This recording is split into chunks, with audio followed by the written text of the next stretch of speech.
안녕하세요. 새벽이에요. 오늘도 고생 많으셨어요. 이제 천천히 눈을 감고 따뜻한 이야기 속으로 들어가 볼까요? 옛날 조선 한양의 어느 마을. 으리으리하다고 소문난 집성촌 안에서도 손꼽히는 부잣집이 하나 있었다.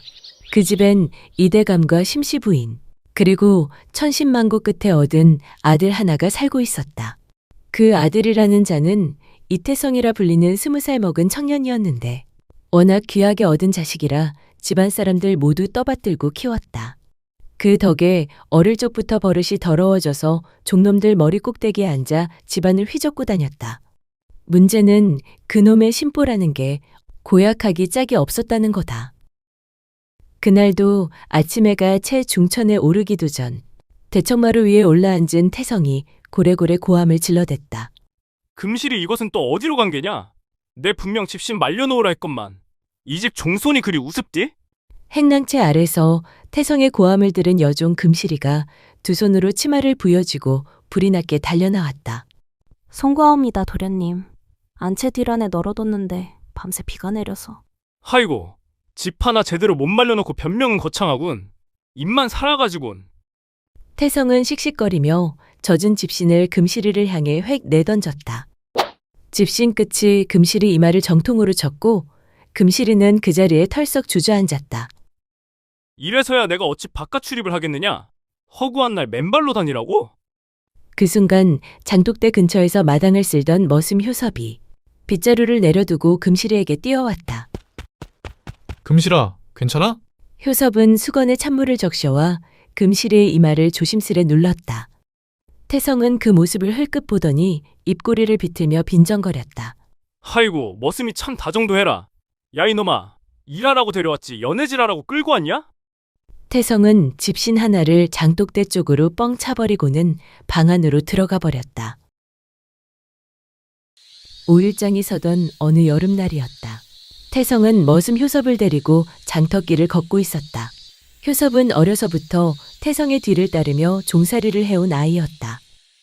부채질을 하며 짜증 섞인 얼굴로 하늘을 노려보더니 투덜거리듯 입을 열었다. 이놈의 날은 왜 이리 덥냐? 그러던 중 떡을 본 태성이 걸음을 멈췄다. 허름한 좌판, 그 앞에 허리가 굽은 노파가 땀을 닦아가며 떡을 팔고 있었다. 절편, 송편, 인절미가 조심스레 광주리에 올려져 있었다. 허기가 졌는데 요놈 맛있겠구만? 태성이 말없이 절편 하나를 집어 입에 넣었다. 한 입 씹고는 다시 내려놓더니 이번엔 송편도 한 입, 그 다음엔 인절미까지 한 입씩 먹더니 내려놓는 것이었다. 그 모습을 본 노파가 다급히 소리쳤다. 아이고, 사야 먹지요. 한 입씩 다 먹고 놓으면 내가 이걸 누구한테 팔라고. 그러자 태성이 입을 찡그리며 말했다. 거참 야박하기도 하시네. 맛만 본 거요. 한 입씩 먹었으니 죗값 받고 팔 수도 없을 테지. 다 먹은 것도 아니니 내가 돈 줄 이유가 없잖소. 아니, 뭔 이런 도둑놈 심보가 다 있어. 효섭이 난감한 표정으로 중얼였다. 도련님, 어르신께 돈을 드리시는 게 태성이 돌아보며 소리쳤다. 어라 이놈 보게. 머슴 주제에 어디서 훈계질이냐? 이 버르장머리 없는 놈. 노파가 떨리는 손으로 떡을 감싸며 말했다. 내 새벽같이 찜통 안에서 떡을 쪄왔는데 사기꾼이 따로 없구먼. 태성은 이를 갈며 광주리를 발로 찼다. 떡들이 흩어지며 땅바닥에 떨어졌다. 사람들이 수군거리기 시작했다. 또 그 이대감댁 도련님이구만. 어찌 저리 심보가 고약하대. 에구, 저 집안은 망조 들었어. 망조. 태성은 고개를 빳빳이 들고 자리를 떠났고 효섭은 노파에게 다가가 흩어진 떡을 하나하나 주워 담았다. 그리고 품속에서 엽전 몇 냥을 꺼내 노파 손에 쥐어주며 말했다. 이걸로 조금이나마 보탬이 되시길 죄송합니다, 어르신. 노파는 효섭을 바라보며 중얼였다. 겉만 도련님 소리 듣는 놈보다 속이 도련님인 놈이 낫지. 종놈이 오히려 도련님 같구만. 저녁 무렵 이대감댁 앞마당을 돌아 안쪽으로 들어서면 낡고 작은 행랑채 한 채가 있었다. 그 안에 효섭과 그의 아버지 장석두가 살고 있었다. 그의 아버지 또한 이 집에서 평생을 머슴으로 살아온 늙은 일꾼이었다. 해가 뉘엿해질 무렵 효섭은 장터에서 사온 생선 한 마리를 종이로 둘둘 말아 돌아왔다. 아버지, 조기 사왔소. 기름진 놈으로 골랐어요. 마루 끝에 앉아 담뱃대를 물고 있던 아버지가 눈을 찡그리며 말했다. 네가 돈이 어디 있다고 이런 걸 사왔냐? 돈 걱정 마세요. 아버지 조기 좋아하시잖아요. 효섭이 멋쩍게 웃으며 행랑채 안으로 들어서던 그때 멀리서 익숙한 목소리가 들려왔다. 서봐. 금실이 조심스레 다가와 품속에서 작은 옹기단지를 꺼내자 안에는 막 담근 겉절이가 들어있었다. 우리 어머니가 오늘 담근 거야. 맛 좀 보라셔서. 아버지가 해맑게 웃으며 말했다. 보기만 해도 침이 고이네. 금실이 어머니 음식 솜씨 모르는 사람 어딨다고. 겉절이에 조기면 오늘 상은 푸짐하겠구만. 어여 들어와라 금실아. 막 밥하려던 참이다. 그날 저녁 행랑채의 낡은 마루에 둘러앉은 세 사람은 기름기 흐르는 조기 한 마리와 따끈한 밥, 막 담근 겉절이로 소박한 저녁을 먹었다. 효섭이 조기살을 발라 금실이의 밥숟갈 위에 살며시 얹자 금실은 수줍게 웃으며 겉절이 한 조각을 들어 효섭의 밥 위에 올려주었다. 그 모습을 본 아버지가 밥을 뜯어 말고 웃으며 한마디 던졌다. 허허, 둘이 아주 손이 바쁘다. 나도 좀 챙겨주면 안 되겠냐? 세 사람의 웃음소리가 작은 행랑채에 포근히 번졌다. 해가 서쪽 기슭으로 기우는 어느 날, 태성과 효섭은 서당에서 돌아오는 길에 나란히 집 앞에 다다랐다. 그런데 대문 앞에 낯선이가 서 있었다. 낡은 승복 차림의 스님 한 분이 목탁을 조용히 두드리고 있었다. 뭐야? 중이 왜 남의 집 앞에 서성거리냐? 태성이 눈살을 찌푸리며 퉁명스럽게 내뱉었다. 스님은 고개를 들어 조용히 말했다. 실례하오, 시주 한 줌 청하러 들렀습니다. 허, 별꼴이군. 남의 집 앞에서 얼쩡거리지 말고 어서 썩 비키슈. 태성은 스님의 어깨를 툭 치고는 성큼성큼 안으로 들어갔다. 그 자리에 서 있던 효섭은 잠시 머뭇거리다 스님께 공손히 고개를 숙이며 말하였다. 스님, 잠깐만 기다려 주십시오. 효섭은 행랑채 장독대 쪽으로 바삐 걸음을 옮겼다. 쌀독 뚜껑을 열자 바닥이 훤히 보였다. 이걸 다 드리면 오늘 저녁은 감자뿐이겠구먼. 그래도 빈손으로 보내드릴 순 없지. 그는 바가지를 들고 남은 쌀을 긁어모았다. 얼마 되진 않았지만 두 손으로 바가지를 떠안고 다시 나왔다. 대문 앞. 스님은 여전히 그 자리에 서 있었다. 효섭이 바가지를 내밀며 말했다. 집에 드릴 건 이것뿐이옵니다. 많진 않지만 길 떠나시는데 보탬이 되시기를요. 스님은 고개를 숙여 쌀을 받으며 말했다. 고맙네. 맑은 마음에서 나온 것은 적어도 만소이다. 그러고는 잠시 효섭을 바라보다가 조용히 말을 이었다. 며칠 전 장터에서 떡 할멈에게 엽전 쥐어준 사람 자네지? 효섭은 놀란 눈으로 스님을 바라봤다. 스님은 빙긋 웃으며 고개를 끄덕였다.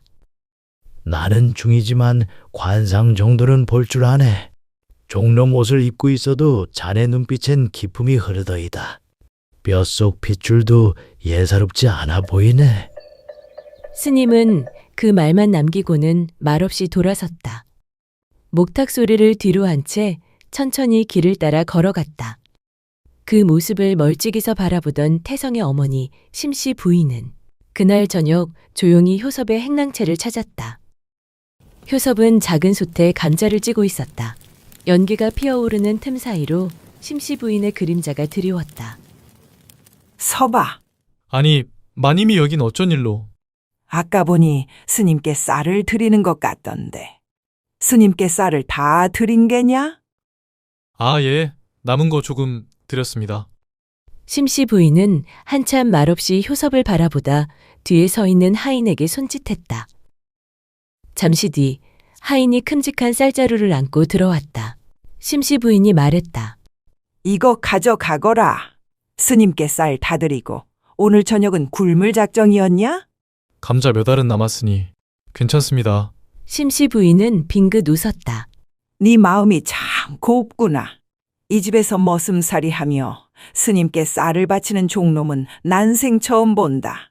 그 모습을 지켜보던 아버지가 방 안에서 나와 쌀자루를 쓰다듬으며 중얼거렸다. 허허 마님, 이런 귀한 걸 다 주시고 장씨는 복 많은 양반이요. 아들을 참 잘 두었구려. 심씨 부인의 말을 들은 장석두는 고개를 떨군 채 아무 말 없이 쓴웃음을 지었다. 심씨 부인이 안채로 들어가자 그 모습을 멀찍이서 지켜보던 태성이 뒷짐을 지고 마당으로 걸어 나오며 코웃음을 쳤다. 허참, 우리 어머님도 오지랖 하나는 조선 팔도에서 알아준다니까. 머슴 놈한테 쌀을 퍼다 주는 건 또 무슨 경우냐? 그러곤 효섭을 흘겨보며 말했다. 섭이 너는 팔자도 참 더럽게 좋다. 우리 어머니 아니었으면 넌 지금 어디서 굶어 죽었을지 모르지. 태성은 주변을 두리번거리더니 장독대 옆에 있던 바가지를 들어 흙을 한가득 퍼담았다. 그리곤 심씨 부인이 놓고 간 쌀자루 앞으로 다가가 바가지째 흙을 확 붓고는 두 손으로 마구 휘젓기 시작했다. 이 귀한 쌀을 그냥 먹일 수는 없지. 돌이랑 모래랑 좀 곁들여줘야 종놈들 입에 어울리지 않겠느냐? 태성은 입꼬리를 비틀어 올리며 손에 묻은 흙을 툭툭 털고는 느긋하게 행랑채 밖으로 걸어나갔다. 그 뒷모습을 바라보던 효섭은 두 주먹을 꽉 쥐고 이를 악물었다. 장석두는 아들의 어깨를 조심스레 토닥이며 말했다. 서봐, 이건 아버지가 채 쳐놓을 테니 걱정 말아라. 도련님이 원래 저런 성미잖냐. 참는 것도 이 집 머슴의 도리다 생각하고 넘어가거라. 효섭은 날없이 고개를 끄덕였지만 눈동자 속 깊은 곳엔 꺼지지 않는 울분이 조용히 번지고 있었다. 바람이 매섭게 불던 초겨울 깊은 밤. 마당엔 인기척 하나 없이 정막이 감돌았다. 그때였다. 살금살금 조심스런 발소리가 대청마루를 스쳤다. 까치발을 든 태성이 낮게 숨을 내쉬며 안방문을 조심스레 밀어 열었다. 이대감과 심씨 부인이 친척 혼례로 며칠간 지방에 내려간 사이 그 틈을 노리고 태성이 몰래 들어온 것이었다. 한참을 두리번거리던 태성은 안방 한쪽 구석, 오래된 나무장 앞에 무릎을 꿇었다. 장속 깊숙이 손을 넣어 붉은색 보자기를 꺼낸 그는 조심스레 매듭을 풀었다. 그 안에는 은빛이 번들거리는 은자꾸러미가 가지런히 들어있었다. 태성의 눈에 탐욕이 번뜩였다. 설마 이걸 훔친 게 나라고는 생각 못하겠지? 그러길래 진작 땅 문서라도 달라고 할 때 넘기셨으면 내가 이렇게까지는 안 했을 거 아니야. 태성은 주위를 한 번 더 살피고는 낮게 웃었다. 지금이 기회야. 내가 가져도 어차피 아들은 나잖아. 이 집 재산 다 내 것이 될 건데 미리 조금 챙긴다 해서 누가 뭐라 하겠어? 품 안에 은자가 든 쌈지를 들고 방을 나오려는 바로 그때 문기둥 뒤 어둠 속에 서 있던 장석두와 눈이 마주쳤다. 아이 깜짝이야. 깜짝 놀란 태성은 등 뒤로 보자기를 감추었고 장석두는 순간 굳은 얼굴로 태성을 바라보았다. 아니, 도련님이 왜 그 방에... 급히 보자기를 등 뒤로 숨기는 태성의 모습에 장석두는 수상쩍은 기운을 놓치지 않았다. 그 순간 태성이 움찔했다가 이내 비죽 웃으며 말했다. 머슴이 주인집이래 뭔 참견이야. 그건 안 됩니다. 그건 도련님이 손대선 안 되는 물건이옵니다. 닥쳐라 이놈아. 네가 본 걸 말이라도 흘리는 날엔 그날로 네 목줄이 날아갈 줄 알아라. 내 말 알아듣겠느냐? 태성은 장석두를 밀치고는 대청을 가로질러 어둠 속으로 사라졌다. 장석두는 바닥에 주저앉은 채 멀어져가는 그의 뒷모습을 바라봤다. 며칠 뒤 이보게, 내 장 안에 있던 은자 꾸러미가 사라졌다. 지방에서 돌아온 이대감의 고함에 집안이 발칵 뒤집혔다. 하인들이 줄줄이 마당에 무릎을 꿇었고 이대감은 날선 눈으로 그들을 하나하나 훑어봤다. 도둑이 든 게 아니라면 이 중에 도둑이 있다는 말이지. 대체 누가 감히 안방장 속 보따리에 손을 댄 게냐? 모두가 입을 닫고 고개를 떨구고 있는 와중에 장석두가 앞으로 나섰다. 소인이 했습니다. 뭐라? 제가 그 은자를 훔쳐 팔았습니다. 살림이 너무 궁해서 그리 했습니다. 죽을 죄를 지었습니다, 대감님. 한 번만 용서를... 이대감은 노기가 치밀어 얼굴이 붉게 달아올랐다. 내가 너희 부자를 걷어준 게 몇 해냐? 머슴 노릇만 시킨 것도 아니고 밥 굶기지도 않았거늘 감히 이 집 장안에 손을 대다니 이 천하의 파렴치한 놈 당장 매질을 쳐라. 그때 이대감의 옆에서 자신이 훔쳤다는 걸 들킬까 겁에 질려 사색이 된 태성은 장석두가 모든 죄를 뒤집어 쓰자 놀란 눈으로 얼굴이 굳어졌다. 저놈이 왜 거짓말을... 태성은 속으로 얼굴이 굳어진 채 중얼거렸다. 저놈을 어서 쳐라. 하인이 팔을 걷어붙이고 몽둥이를 휘두르는 그 순간 안 됩니다! 효섭이 헐레벌떡 달려오더니 그대로 장복만을 감싸 안았다. 그 모습을 옆에서 바라보던 태성은 두 눈을 부릅뜨고 턱과 손을 덜덜 떨었다. 자신의 짓이 들킬까 심장이 목구멍까지 차올랐다. 저 머슴놈이 나라고 고하면 내가 매질을 당하게 될 텐데. 태성은 속으로 되뇌며 뒷걸음질 쳤다. 안 됩니다. 제발 멈춰 주십시오. 하인들이 당황해 매를 들고 멈칫했고 이대감이 버럭 소리쳤다. 아니, 니놈이 감히 이 앞을 가로막는 것이냐? 효섭은 장석두를 꽉 안은 채 눈을 질끈 감았다. 제가 대신 맞겠습니다. 매는 저를 때리십시오. 뭐라? 제 아버지는 그런 분이 아닙니다. 정말 죄가 있다면 저를 치십시오. 좋다. 그렇다면 네 아버지의 죄값 네가 대신 받거라. 매가 효섭의 등을 때렸다. 효섭은 이 악물고 버텼다. 장석두는 그 품에서 눈이 휘둥그레진 채 외쳤다. 서봐, 안 된다. 왜 네가 맞는 거냐? 이게 다. 3대, 4대, 5대. 효섭은 결국 맥없이 쓰러졌다. 내쫓아라. 둘 다 이 집에 발도 들이지 못하게 하여라. 이대감의 말에 하인들이 우왕좌왕하며 움직였고 장석두는 눈물 범벅이 된 얼굴로 효섭을 부축했다. 불빛 아래 방 안. 이게 다 내 잘못이다. 이놈의 애비가 못난 놈이라서. 그때 금실이가 달려왔다. 땀을 흘리며 급히 방에 들어선 그녀는 쓰러진 효섭을 보곤 눈이 휘둥그레졌다. 서봐, 그녀는 눈물을 뚝뚝 흘리며 말했다. 어떻게 된 거야 이게? 장석두는 마른 입술을 꾹 다물고 결심한 듯 입을 열었다. 금실아, 우리 섭이가 사실은 말이다. 사실은 대감집 도련님이여. 금실이의 눈이 커졌다. 뭐라고요? 이제는 말할 때가 됐다. 너는 대감댁에서 태어난 진짜 종손이다. 난 너를 내 아들과 바꿔치기 한 죄인이여. 그 순간 효섭이 눈을 천천히 떴다. 아버지. 장석두는 눈물을 떨구며 그의 손을 꼭 잡았다. 용서해다오. 서봐. 그보다도 훨씬 전부터 나는 너에게 죄인이었다. 사실은 네가 태어나던 날.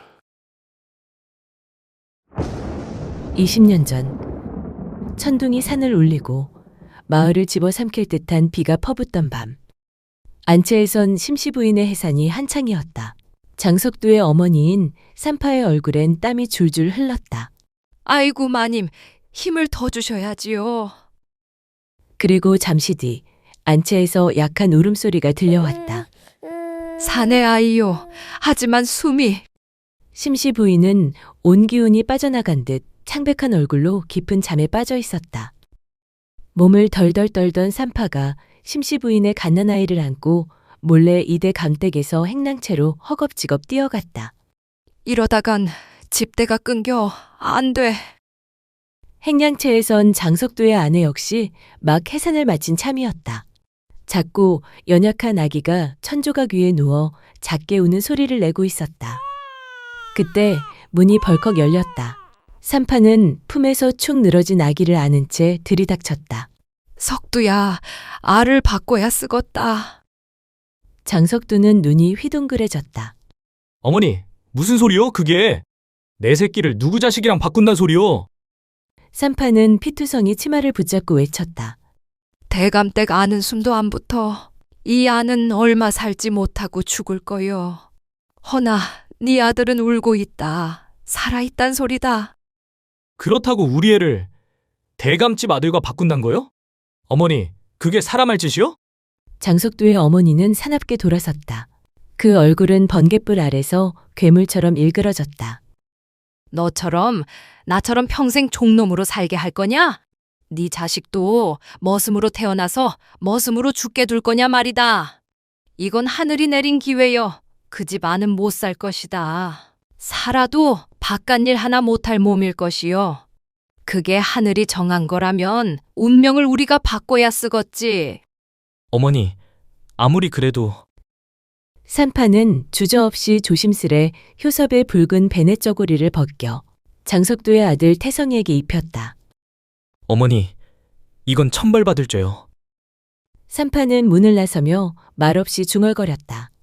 그럼 그 죄, 이 어미가 짊어지고 갈 터니 넌 그냥 입 닫고 있거라. 그녀의 뒷모습이 어둠 속으로 사라졌고 장석두의 아내는 그날로 태성이를 낳고 목숨을 잃었다. 그래, 그날 애비가 그 짓을 저질렀다.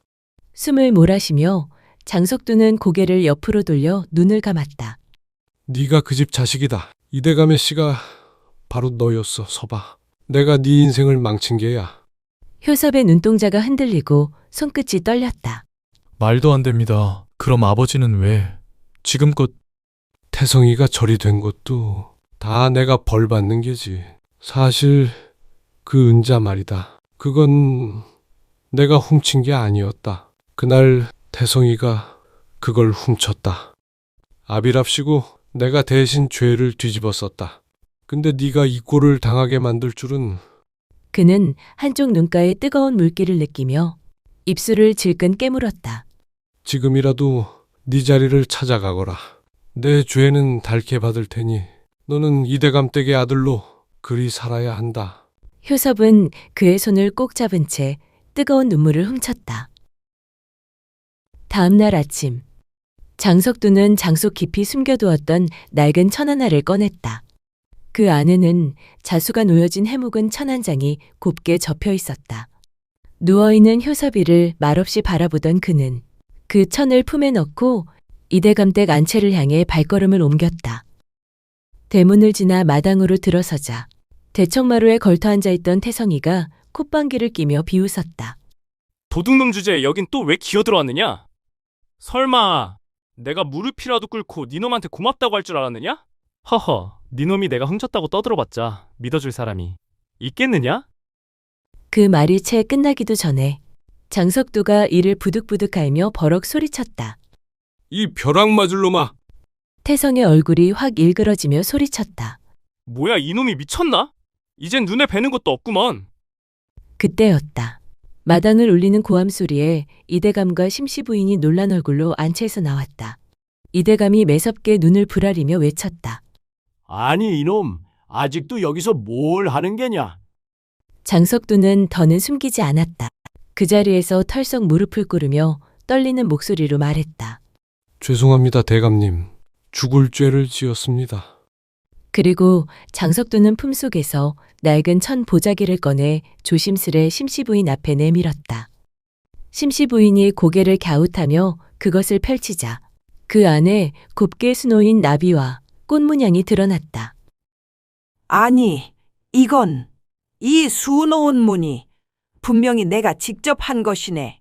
그날 태어난 아이에게 쓰라며 산파에게 건넸던 건데. 심씨 부인의 두 눈이 휘둥그레지며 장석두에게 물었다. 대체 자네가 왜 이걸 가지고 있는 게요? 장석두가 고개를 숙인 채 떨리는 목소리로 말했다. 마님,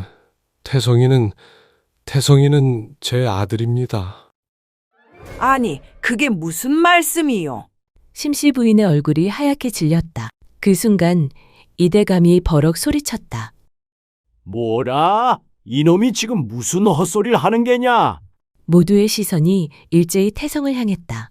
태성은 분노에 찬 눈빛으로 다가오더니 장석두의 멱살을 움켜잡고 소리쳤다. 이놈이 지금 그 입으로 무슨 말을 짓거리는 게냐? 그러자 장석두는 눈을 질끈 감고 외쳤다.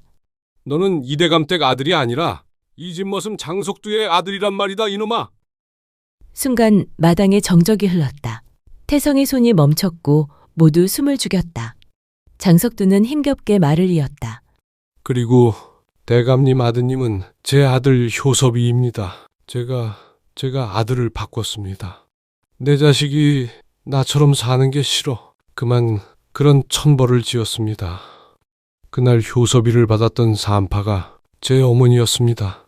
같은 날, 같은 시각에 마님께서 낳으신 아들과 제가 낳은 제 아들을 바꿨습니다. 순간 마당이 얼어붙은 듯 조용해졌다. 장석두는 더 낮은 목소리로 더 또렷하게 말했다. 제 죄는 달게 받겠습니다. 하지만 늦었더라도 효섭이는 이제 머슴이 아니라 이 집 대감님 댁의 자식으로 그 자리를 되찾아야 합니다. 심씨 부인은 그 자리에 털썩 주저앉았고 이대감은 덜덜 떨리는 두 손을 움켜쥐었다. 이게 정말이냐? 지금 네놈 말이 사실이라면 나는 절대 널 용서치 않을 것이다. 그때였다. 힘겹게 몸을 이끌며 마당으로 효섭이 들어섰다. 효섭은 장석두 곁에 무릎을 꿇더니 고개를 깊이 숙이고 조용히 입을 열었다. 저희 아버지 부디 용서해 주십시오. 비록 큰 죄를 지은 분이지만 그동안 저를 정성껏 키워주신 제 아버지입니다. 심씨 부인의 눈에서도 조용히 눈물이 흘렀다. 서봐, 네가 내 아들이었구나. 어쩐지 널 보면 남 같지가 않았다. 그 한마디에 마당 가득 울음이 번졌다. 누구도 입을 떼지 못하고 고개를 떨궜다. 그때 효섭이 천천히 일어나 굳은 표정으로 손가락을 뻗어 태성을 가리켰다. 대감님, 그 은자꾸러미를 훔쳐간 자 저희 아버지가 아니라 바로 태성이입니다. 모두가 놀라 태성을 바라보았다. 태성은 얼굴이 하얗게 질려 진땀을 흘리며 손을 내저었다. 아니, 내가 머슴놈 아들이라고 헛소리하는 것도 모자라 이젠 날 도둑으로 보라? 말도 안 되는 그런. 그때였다. 금실이가 헐레벌떡 달려나왔다. 마님, 드릴 말씀이 있사옵니다. 심씨 부인이 돌아보자 금실이는 숨을 가쁘게 고르며 말했다. 방금 전 제가 주막에 들렀다. 기생들의 수군거림을 들었습니다. 태성 도련님께서 그 은자 꾸러미를 몽땅 술값으로 쓰시고 기생들에게 나눠주셨다고 하였습니다. 순간 마당의 공기가 얼어붙었다. 이대감의 눈이 서서히 태성을 향했다. 너 지금 저 아이 말이 사실이냐? 태성은 입을 달싹였지만 아무 말도 못했다. 저는 그게... 그 순간 태성이 효섭을 노려보며 말했다. 그래서 뭐? 이제 와서 머슴이 진짜 도련님인 척 하겠단 말이냐? 태성이가 이를 갈며 소리쳤다. 그럼 대체 난 뭡니까? 종손이라 믿고 살아온 세월이 얼만데 지금 와서 그 자리 내놓으라고? 이대감은 조용히 고개를 저었다. 태성아, 넌 내 자식이 아니었다는 것 이제 알게 되었으니 그동안 품어준 것만으로도 다행으로 여겨라. 아버지! 감히 누굴 아버지라 부르느냐? 은자 도둑질한 것도 지금껏 효섭이 괴롭힌 것도 그 죄를 전부 알고 있으니 관에 넘기지 않은 것만도 고맙게 여겨라. 태성은 그대로 무릎을 꿇고 말았다. 전 인정 못하겠습니다. 이대감은 뒤를 돌아 심씨 부인에게 말했다. 태성은 곧바로 안채에서 내보내도록 하시오. 이 집 종손 자리는 본래 주인에게 돌려주겠소. 그날 밤 장석두는 허름한 초가에 앉아 조용히 창밖을 보고 있었다. 그 앞에 효섭이 무릎을 꿇고 앉았다. 아버지, 그래도 날 아버지라 불러주는구나. 그럼요. 전 아버지 자식 맞습니다. 효섭은 장석두의 손을 꼭 쥐며 말했다. 비록 제 뿌리는 다르지만 저를 키워주시고 사랑해주신 분은 아버지시니까요. 장석두의 눈에서 뜨거운 눈물이 흘렀다. 됐다. 그 말이면 족하다. 햇살 고운 늦봄. 시냇물은 졸졸 흐르고 그 맑은 물가에서 금실이는 치맛자락을 걷어올려 빨래를 하고 있었다. 퐁당. 돌멩이가 하나 물에 떨어졌다. 고개를 돌린 금실이 앞에 도련님 효섭이 서 있었다. 이전의 머슴 차림은 온데간데 없고 말 그대로 기품 있는 양반댁 도련님이었다. 금실이는 순간 눈이 동그래졌다. 서봐. 아니. 이제는 도련님이라 해야 하나? 효섭은 쑥스러운 듯 웃으며 다가왔다. 괜히 어색하게 왜 그래? 근데 진짜 양반 같다. 이렇게 입으니까. 금실이의 눈엔 장난기가 돌았다. 그러다 이내 눈동자가 살짝 흔들렸다. 이젠 진짜 멀어질까봐. 그게 좀 겁이 나. 효섭은 날없이 금실이 앞에 앉았다. 조용히 그녀의 손을 잡았다. 금실아. 응? 고맙다. 정말 고맙다. 그동안 곁에 있어줘서. 금실이가 말없이 고개를 끄덕이자 효섭이 살짝 웃었다. 우리 혼인하자. 금실이의 눈이 커졌다. 입술이 달싹였지만 아무 말도 나오지 않았다. 효섭은 이어 말했다. 내가 널 더 행복하게 해줄게. 이제 더는 머슴도 아니고 도련님 소리 듣는 사람으로만 살고 싶지도 않아. 그저 네 곁에 있는 사람이고 싶어. 허나, 이젠 넌 나와는 다르잖아. 넌 양반댁 종손이고 나는 그저 여종인데. 나 같은 게 감히 너랑. 금실아, 나는 네가 무슨 옷을 입든 어디에 있건 내 맘은 늘 같아. 처음부터 지금까지 넌 나한테 하나뿐이었으니까. 금실이의 눈가에 눈물이 살짝 맺혔다. 그러다 결국 밝게 웃으며 말했다. 그래, 좋다. 근데 그 도련님 옷 좀 벗고 와라. 내가 혼인하려는 건 그때 그 집신 신고 도리깨 짊어지던 섭이니까. 효섭이 웃으며 말했다. 그래도 오늘은 이 옷 좀 입고 있어야겠다. 금실이 너한테 제일 멋있어 보이고 싶어서. 시냇물은 여전히 흐르고 햇살은 두 사람의 어깨에 따뜻하게 내려앉았다. 아버지, 이번에 구운 항아리들 색이 유난히 곱구만요. 오늘은 손님이 끊이질 않겠어요. 가을 장날 아침, 봉식이는 술에 가득 실은 옹기를 조심스레 끌며 아버지 뒤를 따랐다. 22, 키가 훤칠한 청년의 이마에 땀방울이 송골송골 맺혔다. 아버지는 말없이 고개만 끄덕였다. 50년 세월을 흙과 불에 바친 손은 거칠었지만 그 손이 빚은 옹기들은 매끈하고 단단했다. 장터에 자리를 잡자 봉식이는 능숙하게 그릇들을 크기별로 늘어놓았다. 햇빛에 비친 유약이 반들반들 윤이 났다. 저기 봉식이네 독이구만. 저 집 독은 김치가 안 쉬어. 나도 물독 하나 사야겠네. 손님들이 하나둘 모여들기 시작했다. 그때였다. 아니, 어디서 도둑질이여? 장터 저편에서 고함이 터지자 사람들이 벌떼처럼 몰려들었다. 봉식이는 웅성거리는 소리에 고개를 들었다. 인파를 헤치고 들어가니 한 여인이 장바닥에 쓰러져 있었다. 머리는 헝클어지고 치마폭은 찢어져 있었다. 맨발, 먼지투성이 얼굴, 완전한 거지 행색이었다. 그 위로 전 부치는 안하기 소금을 한 줌 움켜쥐고는 마구 뿌려대고 있었다. 요것이 아까부터 내 좌판 기웃거리더니 내가 딴 데 보는 사이에 전 하나 집어먹고 있구먼. 아이고, 아침부터 재수없게 이런 화상을 봤나? 소금알이 여인의 얼굴과 목에 우수수 떨어졌다. 장에 거지가 왜 기어들어와? 쫓아내라, 쫓아내! 보다 못한 봉식이가 앞으로 나섰다. 아주머니, 그렇다고 사람한테 소금 뿌리면 어쩝니까? 안하기 불알인 눈을 번쩍였다. 야, 봉식이 넌 모르면 가만히 있어. 이 계집이 내 전 훔쳐먹고 도망치려던 거 아니야? 네가 전값이라도 물어줄 터? 응? 그 순간 옆에서 콩나물 장사 아주머니가 봉식이 팔을 확 붙잡았다. 야, 봉식아. 괜히 나서지 마라. 저 애 사연 있는 애다. 뭔 사연이요? 윗마을 문씨 집 알지? 그 집 아들이 다리를 못 쓰자녀. 그래서 문씨네한테 빚진 집이 빚을 없던 셈치고 그 집 딸을 며느리로 데려갔다 카더라. 근데 시집간 지 사흘 만에 쫓겨났대. 봉식이 눈이 동그래졌다. 사흘 만에요? 아주머니가 목소리를 낮췄다. 아가 좀 모자라다던디? 데려다 부려먹으려 했는데 일도 서툴고 말도 어느라고 엉뚱하니께 문씨네가 그냥 내쫓았다지. 친정도 못 가고 떠도는 판이래. 봉식이는 쓰러진 여인을 다시 봤다. 거짓골이었지만 얼굴은 묘하게 맑았다. 바로 그때였다. 봉식아. 낮고 묵직한 목소리에 사람들이 고개를 돌렸다. 봉식이의 아버지가 천천히 걸어오고 있었다. 손에는 따끈한 국밥 한 그릇이 들려 있었다. 그는 쓰러진 여인 앞에 쪼그려 앉아 조용히 말했다.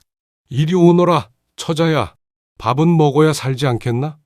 아버지는 국밥을 건넸다. 뜨겁다. 천천히 먹어라. 여인은 떨리는 손으로 국밥을 받아 두 손으로 꼭 끌어안았다. 이거 참말로 저 주시는 거예요? 이거 콩나물국이네요. 저 콩나물 좋아하는디. 그러다 숟가락을 들어 한 입 뜨자 순간 얼굴이 환하게 밝아졌다. 사람들이 어이없어 웃었다. 아까까지 쓰러져 있던 처녀가 갑자기 방긋 웃으며 말했다. 고맙구만요. 저는 말순이라 해요. 그 말투는 어눌했지만 맑았다. 봉식이는 그때 처음으로 저 애는 거지라기보다 아이 같구나 싶었다.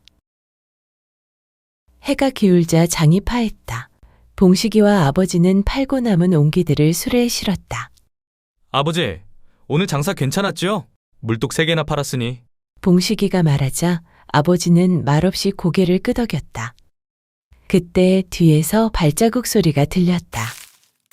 봉식이가 수레를 끌다 말고 뒤를 획 돌아봤다. 말순이가 여전히 몇 걸음 뒤에서 희죽거리며 따라오고 있었다. 아버지, 저 처자는 왜 따라옵니까? 나야 모르지. 그냥 놔둬라. 조금 더 걷자 발자국이 가까워졌다. 저기, 왜 자꾸 우리 뒤를 따라오는 거요? 밥그릇 하나 내밀었다고 잠자리까지 주는 줄 아슈? 그만 따라오쇼. 봉식이 투덜대며 말하자 말순이가 멈춰서서 눈을 동그랗게 떴다. 지는 그냥 길 따라가는 것 뿐이구만요. 길이 있으면 그냥 걷는 거지. 사람 있다고 돌아가라는 법 있남요? 봉식이가 벙쪄서 말을 잃자 말순이는 양손을 허리에 척 올리고 아무렇지도 않게 말을 이었다. 이 길이 오라버니 이름 써붙인 길도 아닌데 지가 허락받고 가야 되나요? 그리고는 희죽 웃으며 덧붙였다. 게다가 오라버니가 앞서가시니 지가 따라가면 바람도 덜 맞고 좋잖아요. 봉식이는 어이없어 헛웃음을 쳤다. 참나, 세상 태평도 저리 태평하네. 아버지, 저 애 좀 쫓아보냅시다. 하지만 아버지는 그저 수레를 끌며 앞만 보고 걸었다. 허허, 가만두거라. 저 애도 갈 곳이 있겠지? 한참을 걸어 드디어 봉식이네 초가집이 보였다. 집이 보일 무렵 봉식이는 뒤를 돌아봤다. 말순이가 보이지 않았다. 아버지, 그 처자 갔나 봅니다. 그럼 이제 들어가죠. 두 사람은 수레를 마당에 세우고 대문을 열고 들어섰다. 그때 대문 틈에서 눈 하나가 삐죽 나왔다. 으악! 봉식이가 깜짝 놀라 물러섰다. 말순이었다. 눈만 빼꼼히 내민 채 희죽희죽 웃으며 대문 틈으로 안을 들여다보고 있었다. 아이고, 좋은 집에 사시는구만요. 그때 어머니가 걸레를 들고 나오다 그 장면을 보고 소리를 질렀다. 아니, 누군디 남의 집 대문에 붙어서 훔쳐본다냐? 어머니의 비명에 방 안에서 쿵 하고 책 떨어지는 소리가 났다. 잠시 뒤 방문이 벌컥 열리며 봉식이의 동생 봉수가 허둥지둥 뛰쳐나왔다. 손에는 아직 펼쳐진 책 한 권이 들려 있었다. 아니 어머니, 뭔 일인데 그리 놀라소? 귀신이라도 밭. 봉수가 대문 쪽을 보더니 눈이 휘둥그레졌다. 근데 저 여인은 누구래요? 말순이는 놀라기는커녕 오히려 활짝 웃으며 손을 흔들었다. 집이 참말로 예쁘네요. 봉수가 한 발 물러서며 중얼거렸다. 형님, 어디서 내려왔소? 행색이 영 거짓골인디? 어머니는 여전히 어이없다는 듯 입을 다물지 못했다. 봉식이는 고개를 긁적이며 한숨을 쉬었다. 아버지, 이것도 어쩌실랍니까? 그때 안쪽에서 아버지의 묵직한 목소리가 들려왔다. 여기까지 따라왔는데 그냥 보낼 수는 없지. 들여오너라. 밥이라도 먹이고 보내자꾸나. 아니, 봉식 아버지! 어머니가 벌떡 소리쳤지만 말순이는 벌써 마당 안으로 깡충 뛰어들어와 있었다. 와, 어르신 고맙구만요. 배고팠는디 장 터서 국밥도 얻어먹고 저녁까지 챙겨주시네요. 오늘 복 터졌네요. 히히. 다 같이 놀란 눈으로 아버지를 바라보았다. 봉식이는 그 순간 묘한 예감이 들었다. 이 처자, 뭔가 심상치 않은디? 그런데 묘하게도 짜증이 나면서도 밉지가 않았다. 말순이가 들어온 지 사흘째 되는 날, 마당에는 가을 햇살이 따사롭게 내리쬐고 있었다. 언덕 아래 가마터 앞에서 봉식의 아버지는 붉은 흙덩이를 이겨내며 땀을 훔쳤고, 말순이는 옆에서 호기심 가득한 얼굴로 온기를 만지작거렸다. 우와, 이거 엄청 매끈해요. 돌멩이 같은데 반들반들하네요. 말순이는 항아리를 쓰다듬으며 감탄하자 봉식이 인상을 찌푸리며 말했다. 그거 만지지 말지? 아직 유약이 다 안 말랐구먼. 유약이요? 그게 뭔데요?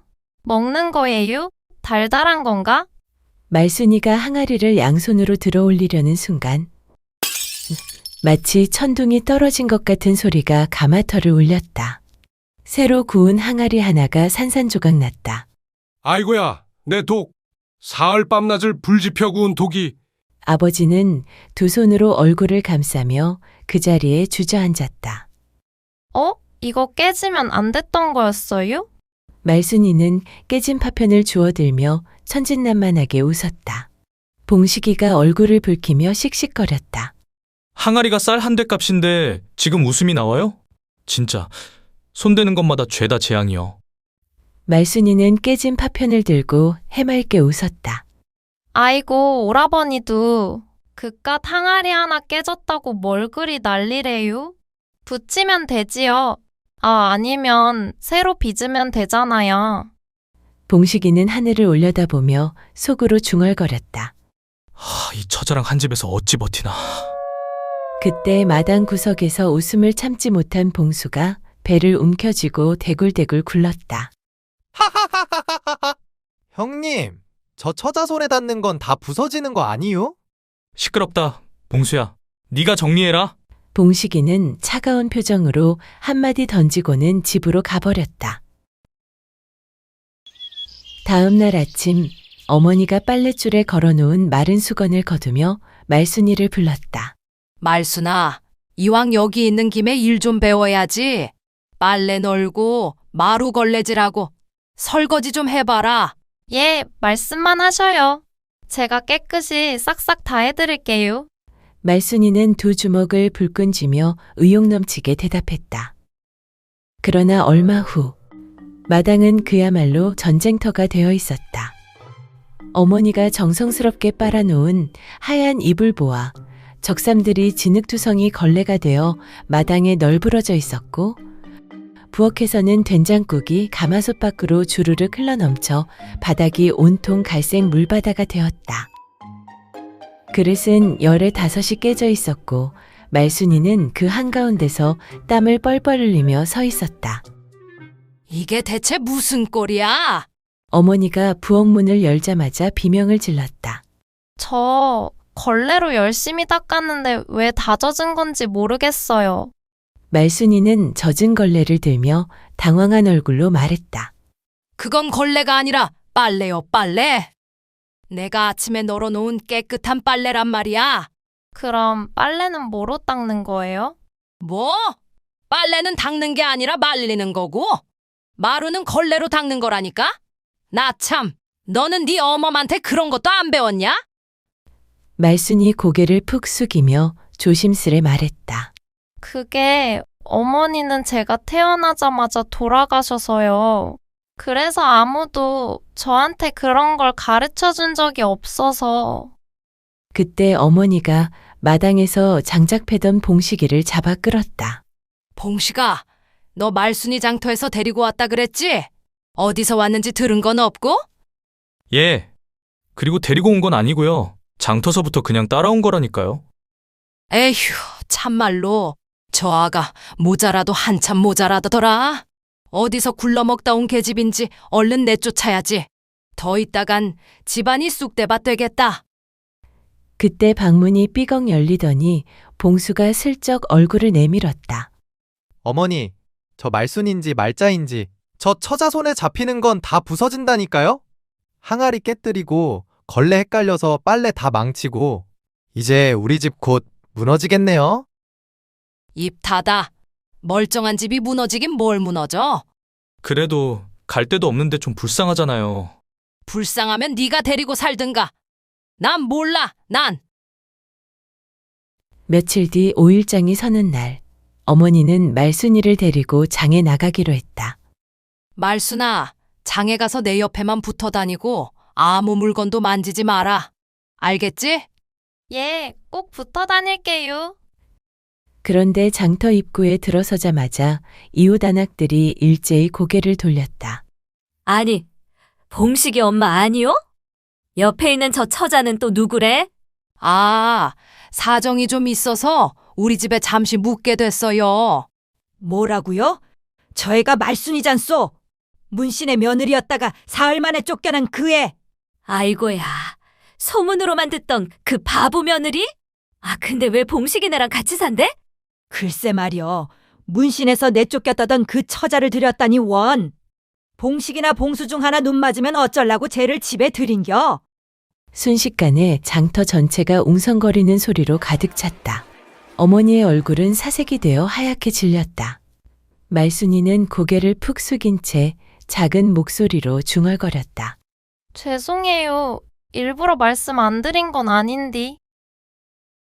그날 저녁 해가 지고 어둠이 깔릴 무렵 어머니는 집으로 돌아오자마자 대문을 쾅 닫아버렸다. 내가 이런 망신을 당할 줄이야. 장터에서 사람들이 다 쑥덕거리는 게 들렸다고. 여보, 진정 좀 하시오. 사람들이 뭐라는 거 신경 쓸 것 있어? 아버지가 달래듯 말했다. 진정은 무슨 진정이요? 세상 사람들이 다 아는구만. 그 바보 며느리 소문을 나만 몰랐네. 나만 호구처럼. 말수는 대문 앞에서 작아진 목소리로 말했다. 죄송하구만요. 제가 나갈게요. 더 이상 패 끼치지 않을게요. 그녀는 작은 보따리 하나만 들고 집 밖으로 천천히 걸어 나갔다. 밤바람이 차갑게 불어왔다. 말수는 담벼락 밑에 웅크리고 앉아 무릎을 끌어안았다. 밤이 깊어갔다. 달빛이 마당을 은은하게 비추고 있었다. 봉수가 방문을 살짝 열고 담 너머를 내다보았다. 말수는 여전히 그 자리에 웅크리고 앉아 있었다. 아이고, 저러다 얼어 죽겠구만. 봉수는 한숨을 쉬고는 발소리를 죽이며 부엌으로 갔다. 찬장에서 떡 몇 조각과 누룽지를 몰래 챙겼다. 이거라도 먹어요. 하루 종일 굶었을 거 아니여. 봉수가 담장 너머로 음식을 건넸다.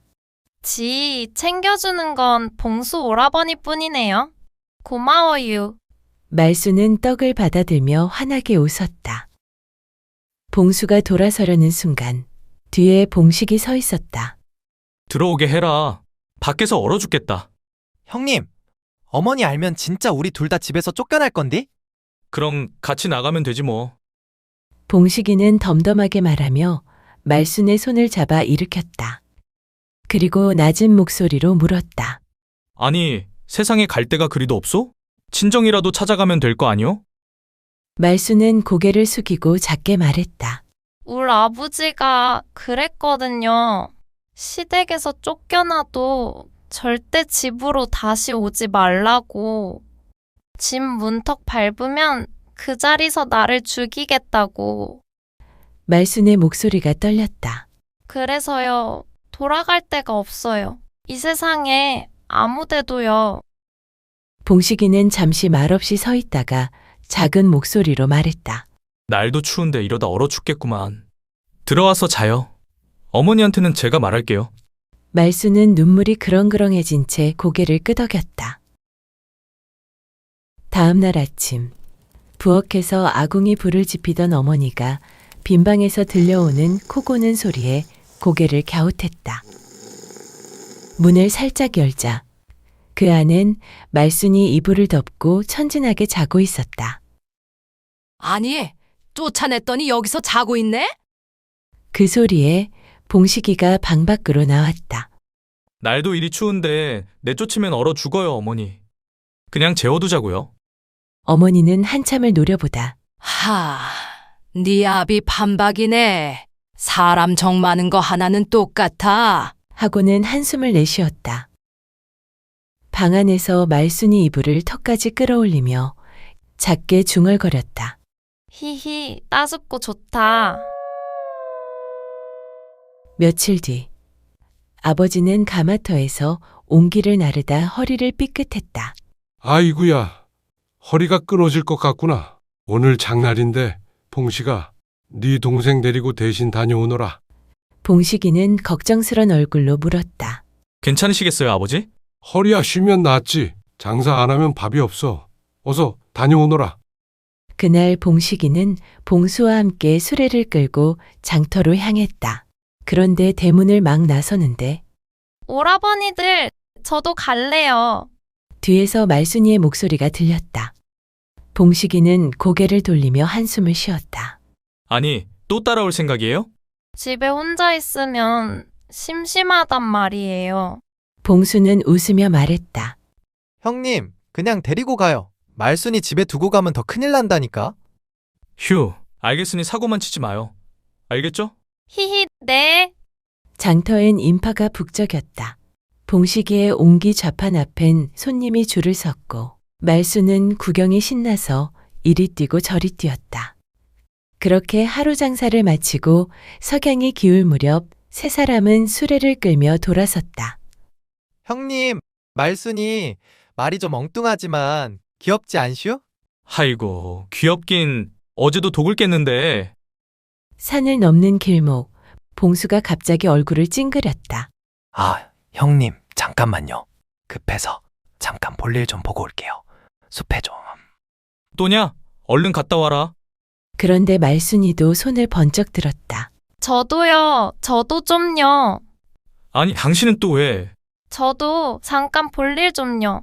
더는 못 참겠어요. 볼 일은 집에서 보시오. 그럼 길 한복판에서 해요? 됐소. 얼른 갔다 오시오. 근데 그쪽 말고 반대쪽으로 가요. 봉수를 따라가면 어쩌? 말순은 혼자 산쪽 오솔길을 따라 올라갔다. 바위 뒤에서 치맛자락을 들고 볼일을 보려는데 문득 사람 말소리가 들렸다. 이 보따리 여기다 묻자. 내일 밤에 다시 오면 돼. 주인놈들은 아직도 우리 짓인지 모를 거야. 일단 여기 숨겨놓자고. 낯선 남자 둘이 땅을 파고 있었다. 그들은 자루 같은 걸 파묻더니 흙을 덮고 주위를 두리번거리다 황급히 떠났다. 말수는 가슴이 쿵쾅거렸다. 나무 뒤에서 고개를 내밀며 중얼거렸다. 저게 뭐지? 분명 보따리 같은데? 그녀는 겁이 나면서도 호기심을 이기지 못하고 바위 뒤로 살금살금 다가갔다.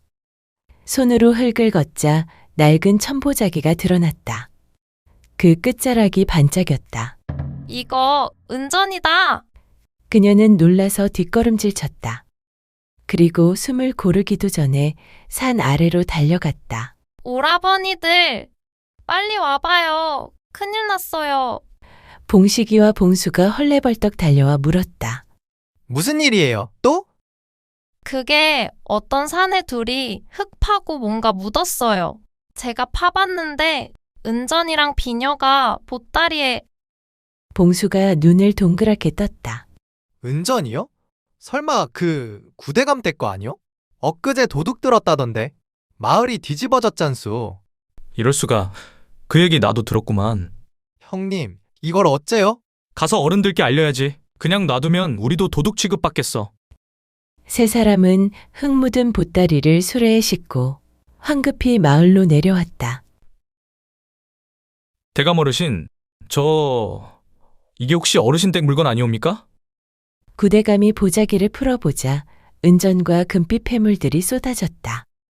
놀란 대감은 눈이 휘둥그레졌다. 아니, 이걸 어디서 찾았단 말이냐? 이건 제가 산속에서 우연히 본 거예요. 이상한 사내 둘이 보따리를 파묻고 가길래. 구대감은 놀라서 눈을 크게 떴다가 곧 허리를 펴며 호탕하게 웃었다. 하하하, 이거 큰 은혜를 입었네. 자네들 아니었으면 내 살림 다 날아갈 뻔했소. 즉시 쌀섬 하나와 엽전 꾸러미를 내주었다. 이건 감사의 뜻이네. 꼭 받아두게.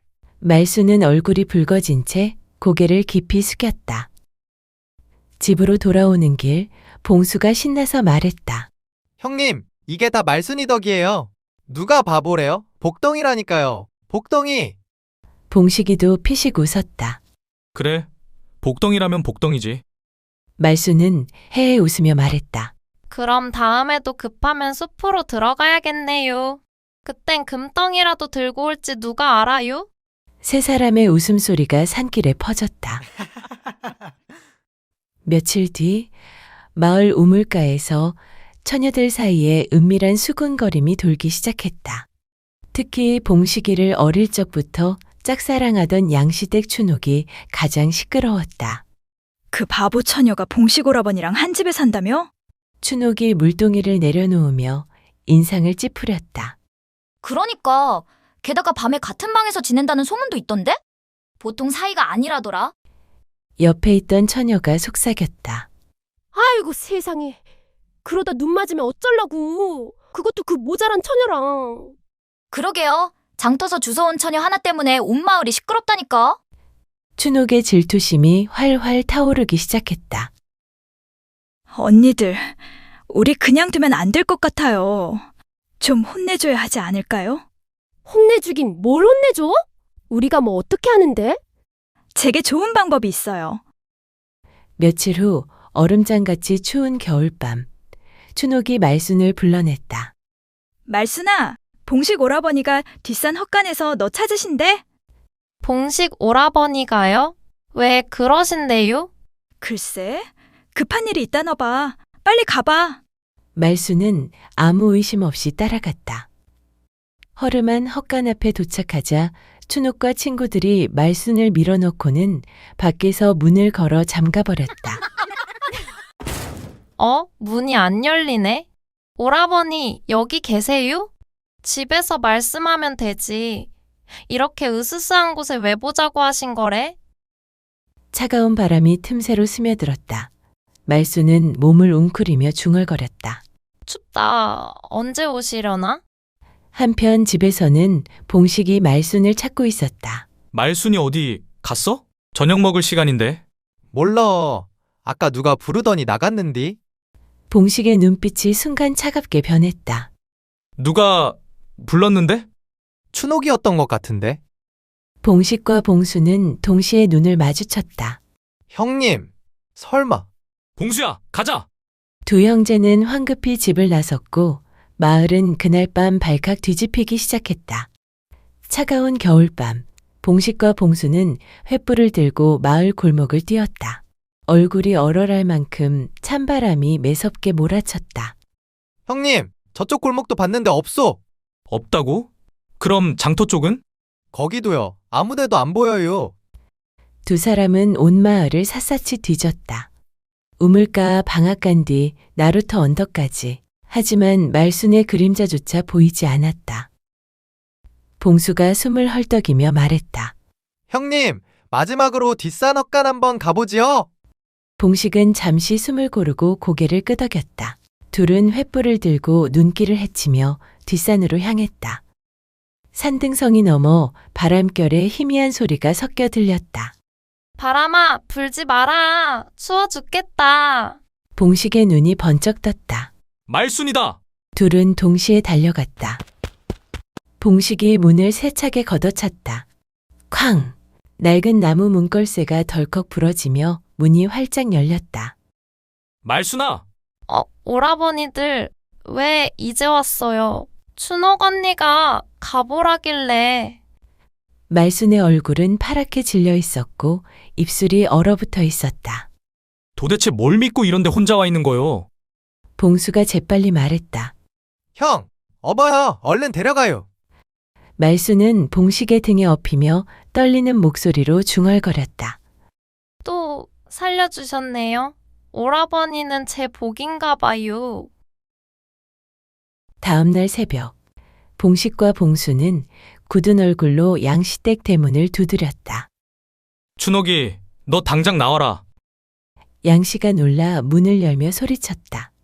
아니 이게 무슨 일이여? 새벽부터 남의 집 문을 그렇게 두드리면 쓰나?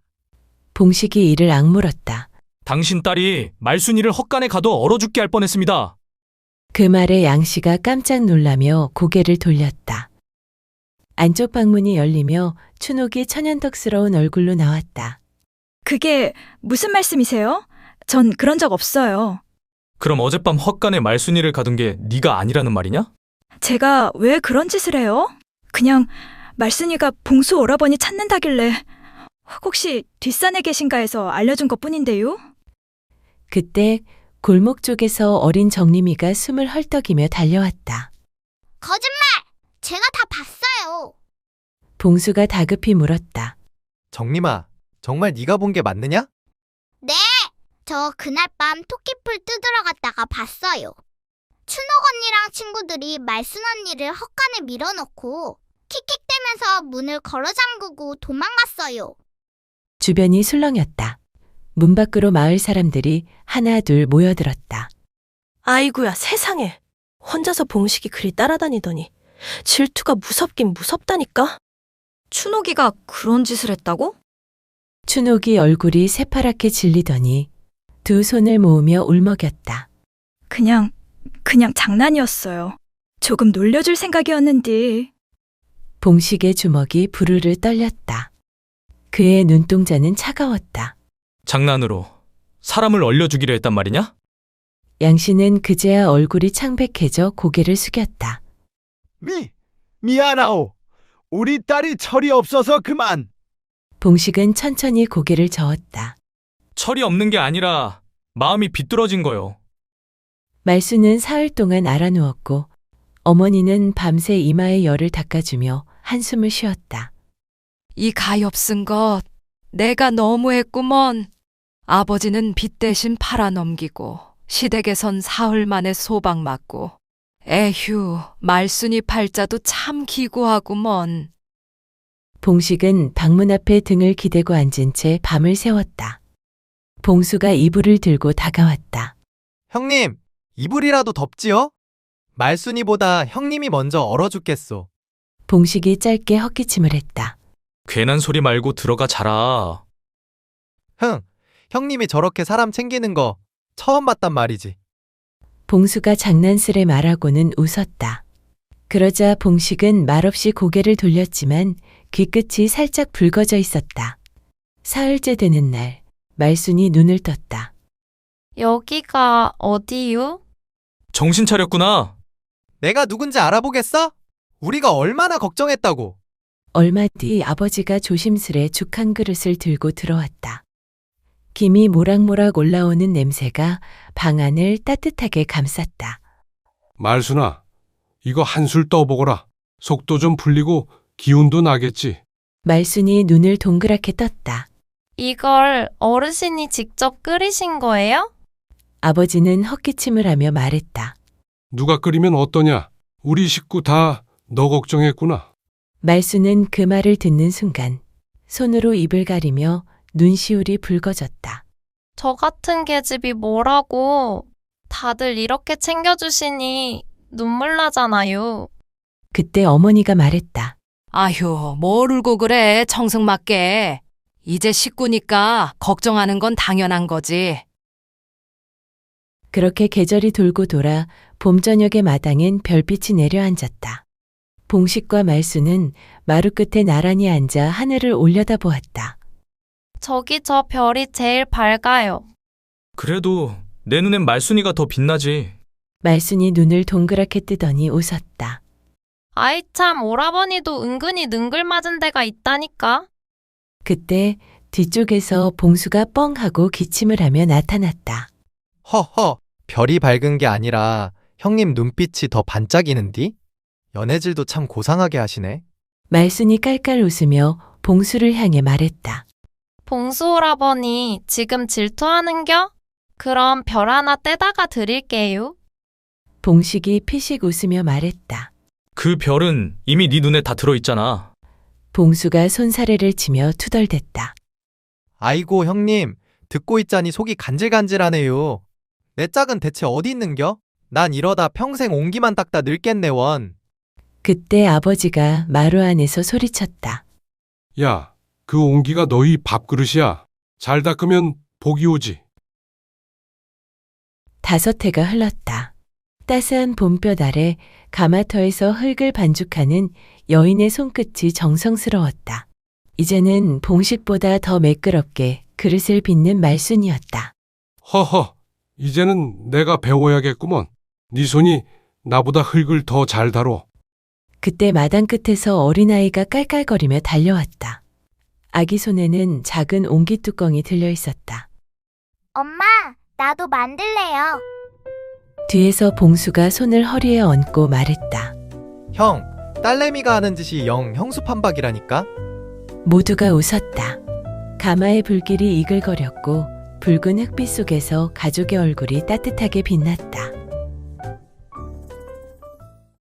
옛날 옛적 한 마을에 우애 좋기로 소문난 형제가 살고 있었다. 형제는 어릴 적에 부모를 먼저 떠나보냈다. 형님, 이제 어머니까지 없으면 우린 누가 돌봐? 어린 만수가 울먹이며 말했을 때 형 만복이 동생의 손을 꼭 잡았다. 만수야, 형님이 있는데 뭔 걱정이야. 너는 내가 무슨 일이 있어도 책임질 테니 걱정 말어. 그 말 한마디로 형제들은 서로를 부모 삼아 살아왔다. 가난한 살림의 낡은 초가집이었지만 그들은 그렇게 서로를 의지하며 살았다. 추운 날엔 서로를 끌어안고 잠을 잤고 배고픈 날엔 죽 한 그릇을 떠놓고 숟가락을 번갈아 들며 나눠 먹었다. 그렇게 시간이 흘러 형제는 어느덧 장성했다.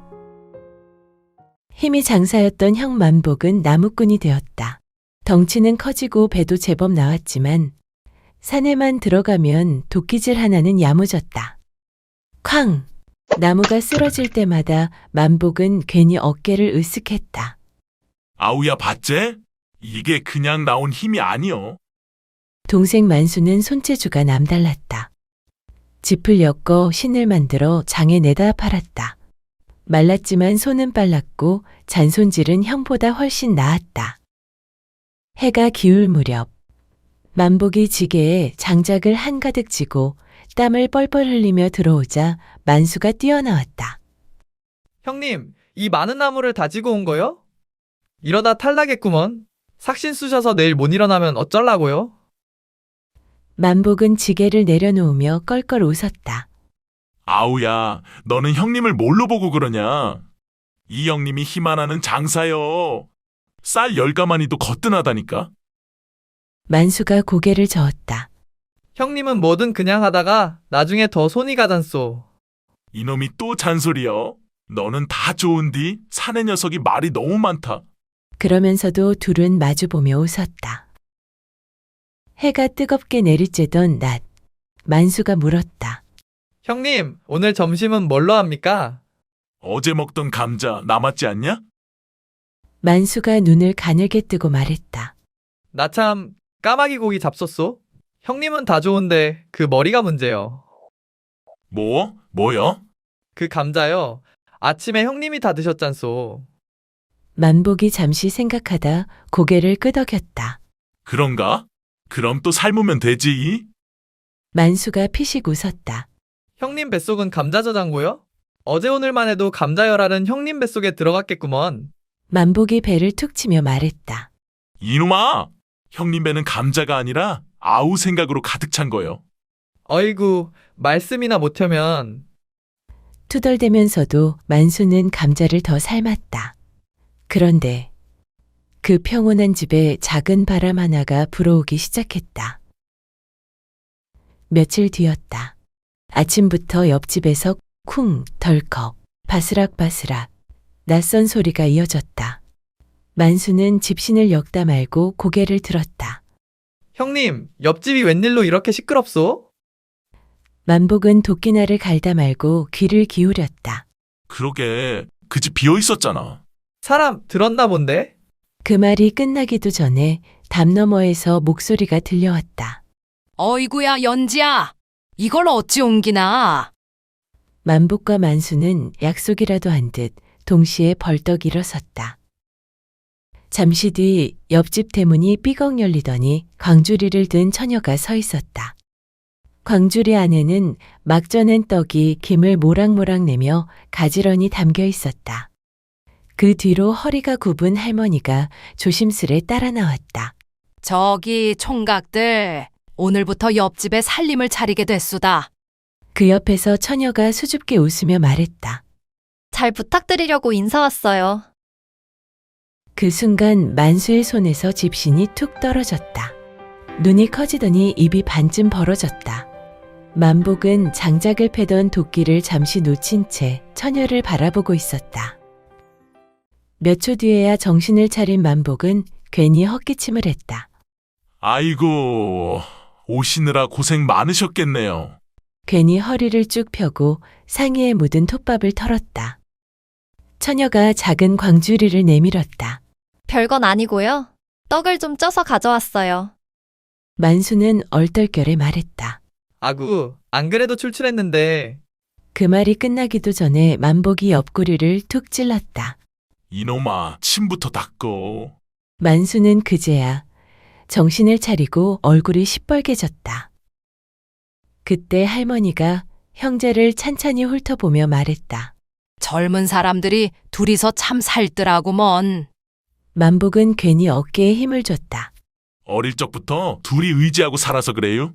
부모님이 일찍 돌아가셔서요? 만수도 고개를 끄덕였다. 형님이 없었으면 저는 진작 굶어 죽었을 거예요. 그 말에 만복의 입꼬리가 슬쩍 올라갔다. 그러니까 이놈아, 형 말 잘 들어야지. 할머니가 껄껄 웃으며 말했다. 나는 이의 할미요.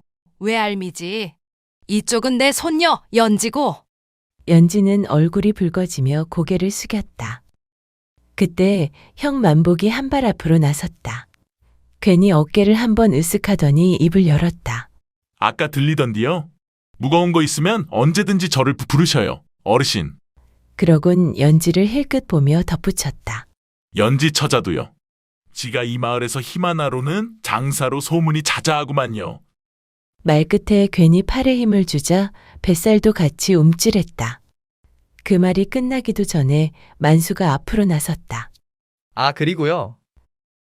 만복 쪽을 한번 보고 연지를 향해 웃으며 말했다. 뭐든 부서지고 망가지는 게 있으면 저를 부르셔요. 손재주 하나는 이 마을에서 저보다 나은 놈 없을 거구만요. 괜히 손바닥을 펼쳐 보이며 자랑을 이어갔다. 의자든 문짝이든 물동이든 뭐 지 손에 들어오면 뭐든지 뚝딱이 중. 만복이 코웃음을 쳤다. 힘도 안 쓰는 일은 입만 살아서는 안 되는 거요. 힘이 세면 뭐합니까? 손이 따라줘야지요. 연지는 둘을 번갈아 보다가 입가에 웃음을 꾹 눌렀다. 그리고 그 웃음 하나에 형제의 마음은 각각 다른 쪽으로 조금 더 기울고 말았다. 그날 오후 만복과 만수는 마주 앉아 떡을 먹고 있었다. 만복이 떡을 한 입 베어 물며 말했다. 아따, 이 떡 쫄깃한 게 기가 막히네. 그러다 만수를 힐끗 보았다. 근데 너는 그 연지 처자한테 어찌 그리 눈을 못 떼냐? 만수가 들킨 사람처럼 고개를 돌렸다. 아니, 형님은 뭘 또 그런 걸로. 이놈아, 아까는 집신도 떨어뜨리더만. 아니, 그건 손에 힘이 풀려서 그런 거지요. 그래? 형님 눈엔 마음이 먼저 풀린 것 같던디?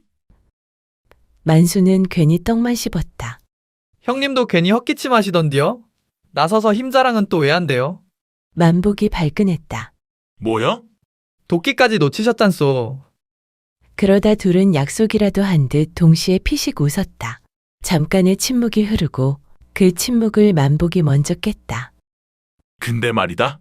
연지 처자 인물이 참 곱긴 곱더라. 그 말에 만수는 대답 대신 허공을 멀뚱히 바라보다가 입꼬리를 슬쩍 올렸다. 형님, 내가 18해를 살면서 말이요. 만복이 힐끗 쳐다봤다. 뭐요? 그리 이쁜 처자는 처음 봤다니까요. 피부는 비단결같이 곱고 입술은 앵두마냥 어찌나 빨갛던지. 말을 마치고도 만수는 한참을 더 허공을 보고 웃고 있었다. 만복이 혀를 찼다. 아이고야, 이놈 넋이 아주 단단히 나갔네. 안 나간 척 하려고 했는데 눈이 말을 안 듣는 걸 어째유? 그러다 집신이 아니라 네 혼까지 엮어 팔겠구먼. 만수가 멋쩍게 웃었다. 형님은 안 그렇소? 만복은 대답 대신 떡을 하나 더 집어들었다. 떡이나 먹어라. 말 많아지면 속 많아해진다. 하지만 떡을 씹는 만복의 시선도 자꾸만 옆집 쪽으로 흘러가고 있었다. 그날 밤 형제는 아무 말도 하지 않았지만 둘의 마음 속에는 같은 얼굴이 각각 다른 이유로 남아 있었다. 며칠 뒤 아침이었다. 닭이 울기도 전 부엌에서 들기름 달구는 냄새가 먼저 퍼졌다. 이불 속에서 몸을 뒤척이던 만복이 코를 벌름거리며 중얼거렸다. 만수야, 이 집에 아침부터 잔치 벌일 일 있냐? 부엌으로 나가보니 만수는 아궁이 앞에 쪼그리고 앉아 나무로 만든 강판에 감자를 문질러 갈고 있었다. 뭘 그리 새벽부터 긁어대냐? 감자전 부치고 이슈? 감자전은 웬일이요? 만수는 갈아놓은 감자를 배보자기에 올려 꾹꾹 눌러 물기를 짜며 말했다. 사람이 얻어먹기만 하면 쓰겄어요? 떡도 얻어먹었고 고맙기도 해서 옆집 어르신이랑 연지 처잡게 조금 갖다 드리려고요. 만복은 반죽 그릇을 흘끗 보았다. 근데 손작은 네가 웬일로 이렇게 많이 만들었냐? 나눠 먹으려면 넉넉해야죠. 만복이 코웃음을 쳤다. 아이고, 이놈 봐라. 감자전이 아니라 마음을 한 사발 붙였구먼. 그러더니 툭 던졌다. 내가 갖다 줄 텐께 이리 줘봐라. 만수가 눈을 치켜떴다. 아니, 지가 만들었는데 형님이 왜요? 내가 형님 아뇨? 형이면 다요? 다지. 그럼 감자도 형님이 갈지 그랬슈. 둘은 감자전 앞에서 전보다 더 뜨겁게 티격태격했다. 그때였다. 담 너머에서 갑자기 거친 목소리가 들려왔다. 이러지 마시오. 곧이어 연지의 다급한 외침이 이어졌다. 손 놓으세요. 제발 놓으시라니까요.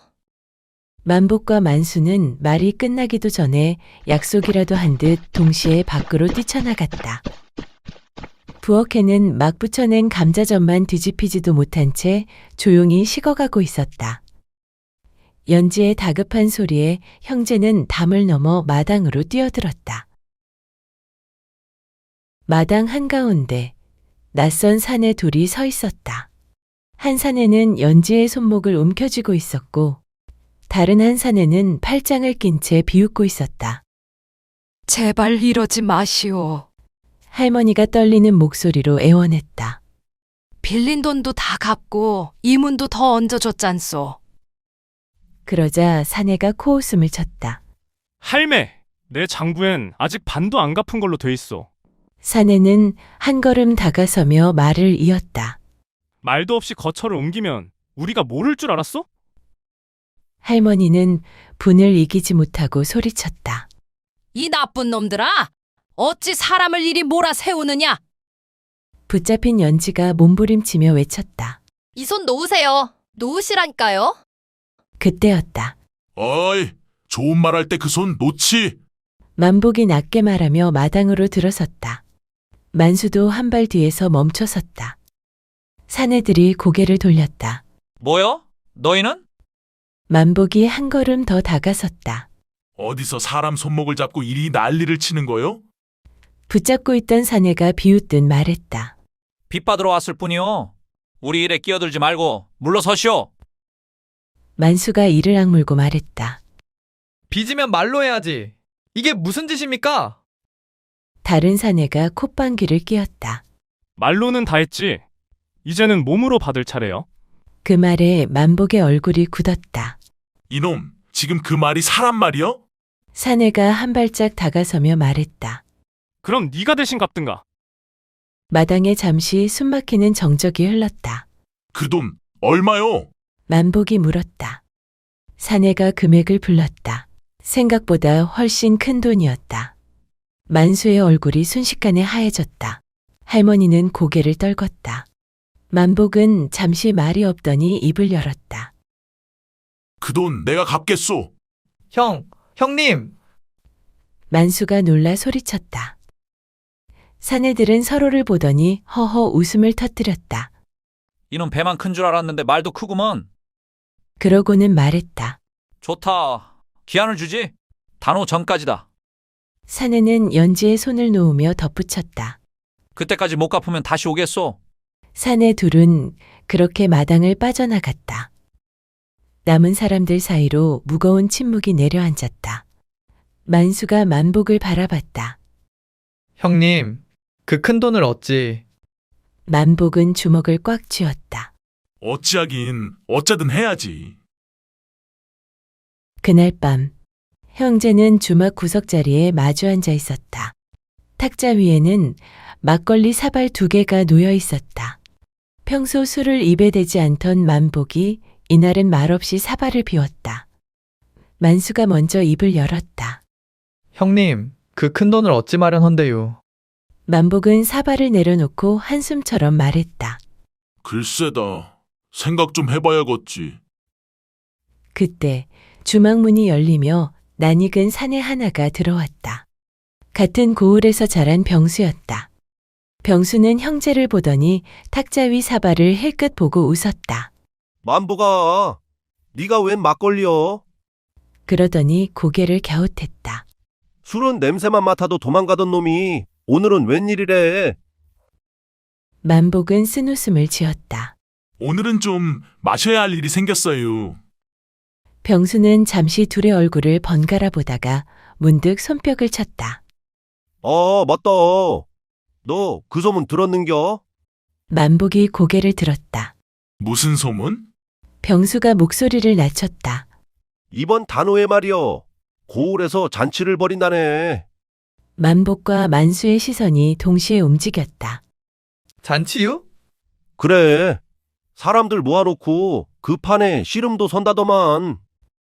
만복의 눈이 커졌다. 씨름판이요? 응, 제법 크게 벌인대. 병수는 사발을 내려놓으며 말을 이었다. 쌀도 걸렸고 은전도 몇 냥 나온다던디. 병수의 말에 만복과 만수는 눈이 휘둥그레져 서로를 쳐다봤다. 그게 참말이요?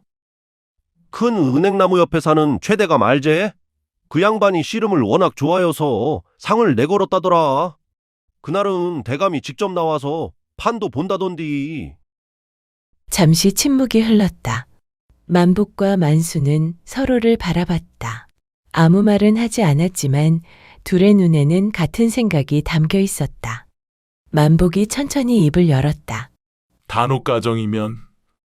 만수가 조심스럽게 말을 받았다. 형님, 해볼 만한 거 아니에요? 만복은 사발을 밀어놓으며 고개를 끄덕였다. 해봐야지. 가만히 앉아있으면 아무것도 안 바뀌는겨.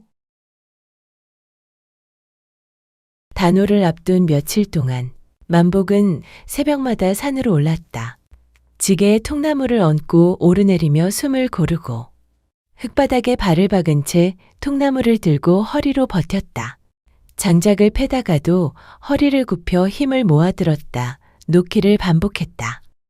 만수는 곁에서 물동이를 들고 서 있었다. 형님, 발 좀 벌리슈. 지금은 힘 말고 버티는 게 먼저요. 만복은 숨을 몰아쉬며 퉁명스럽게 말했다. 말은 그럴싸운디. 네가 해보면 알겨. 나 힘들어 죽겠다 만수야. 그날 아침이었다. 훈련을 마치고 돌아오니 마당 앞에 연지와 할머니가 광주리를 들고 서 있었다. 안에는 식혜와 소박한 반찬거리가 담겨 있었다. 아침마다 산에 가시길래요. 땀 흘리시는데 빈속이면 안 될 것 같아서요. 만복은 어색하게 머리를 긁적였다. 아이고, 이런 걸 다. 고마워요. 만수는 광주리를 받아들며 웃었다. 이거면 형님, 오늘 힘 더 나겠구만요. 연지는 잠시 망설이다가 물었다. 근데요, 매일 새벽같이 어디를 그렇게 다니시는 거예요? 만수가 눈치를 한번 보더니 입을 열었다. 그게 사실은요. 형님이 단오날 고을에서 열리는 씨름판에 나가게 됐구만요. 연지의 눈이 커졌다. 씨름판이요? 예, 거기서 상이 좀 된다더라고요. 그 돈으로 연지 처자댁 빚도 갚을 수 있을지 몰라서요. 잠시 정적이 흘렀다. 연지는 말없이 만복을 바라봤다. 그의 등에는 아직 땀이 식지 않은 채 남아 있었다. 그래서 그렇게 무리를 하신 거였군요. 만복이 낮게 말했다. 해볼 만한 일이면 해봐야지요. 그날 이후였다. 새벽마다 연지와 할머니는 식혜와 주먹밥, 때로는 따뜻한 국 한 그릇을 들고 찾아왔다. 오늘은 이거 드시고 가셔요. 든든하게 드셔야 힘나죠. 만수는 옆에서 능청스럽게 말했다. 형님, 뒤에서 힘 실어주는 사람이 점점 늘어나는디요? 만복은 말없이 웃으며 고개를 숙였다. 연지는 그 모습을 보며 자신도 모르게 마음이 조금씩 기울고 있음을 느끼고 있었다. 힘 때문이 아니라 모른 척하지 않고 짊어지려는 그 사람의 태도 때문이었다. 그렇게 단호가 점점 가까워지고 있었다. 단호 전날 밤, 형제는 마루에 나란히 앉아 있었다. 한참을 말없이 있다가 만복이 먼저 입을 열었다. 만수야, 내가 괜히 나서는 거 아닌가 모르겠다. 만수가 고개를 저었다. 형님은 원래 그런 사람이유. 모른 채 지나가는 법이 없는 사람. 만복은 피식 웃었다. 지면 웃음거리 될 텐디. 뭐 지면 지는 거죠. 그래도 형님은 할 만큼 한겨. 만복은 하늘을 올려다보며 말했다. 내일은 끝장을 보자. 만수는 고개를 끄덕였다. 예, 끝장 봅시다. 단오날 아침, 고을 사람들은 큰 은행나무 아래로 몰려들었다. 씨름판이 서고 장정들이 하나둘 모여들었다. 만복은 허리에 맨띠를 고쳐 잡으며 숨을 고르고 있었다. 만수는 곁에서 조용히 말했다. 형님, 오늘은 힘 말고 중심이유. 버티다가 기회 오면 뒤집으시오. 만복은 고개를 끄덕였다. 알았어. 그때였다. 사람들 사이에서 웅성거림이 퍼졌다. 야, 저기 봐라. 용팔이 나왔다. 키가 크고 어깨가 문짝만한 사내 하나가 씨름판으로 걸어 나왔다. 팔뚝은 통나무 같았고 그림자마저 커 보였다. 만수가 침을 삼켰다. 형님, 이 일을 어짠데요? 저거 소문으로만 듣던 용팔이 아니어유? 맞구먼. 정신 바짝 챙겨야겠다. 씨름판이 시작됐다. 용팔은 첫 판부터 상대를 번쩍 들더니 패대기 치듯 바닥에 꽂아버렸다. 두 번째, 세 번째 판도 마찬가지였다. 저건 사람 아니요, 곰이요, 곰! 만복도 차례차례 이겼다.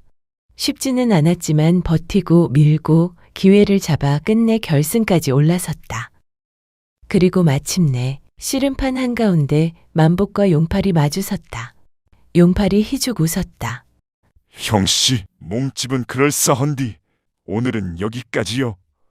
만복도 씩 웃었다. 말은 그만하고 잡아봅시다. 사람 만만하게 보다간 큰 코 다치는 수 이슈. 두 사람은 서로의 허리띠를 움켜쥐었다. 힘이 부딪히며 모래가 튀었다.